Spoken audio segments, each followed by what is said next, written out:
चले अपना सीना ताने, हिंद के जवां हम चले अपना सीना ताने। जय हिंद जय हिंद जय हिंद जय हिंद।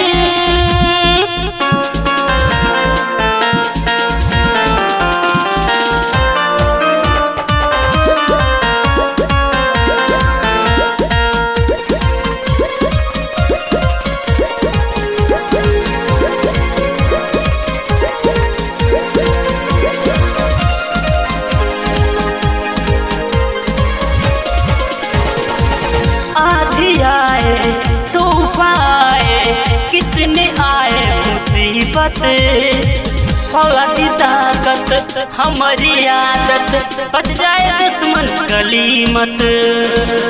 आधी आए तूफान आए, कितने आए मुसीबत, फौलादी ताकत हमारी आदत, बच जाए दुश्मन गलीमत।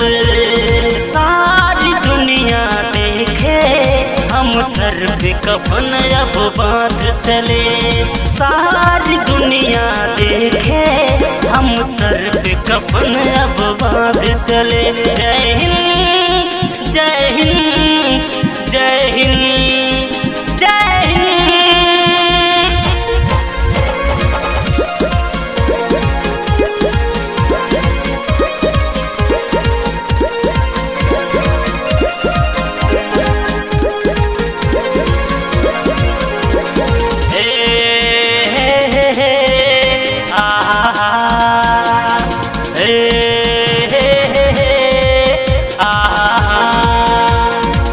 आग बन के सोला बन के हम चले आज,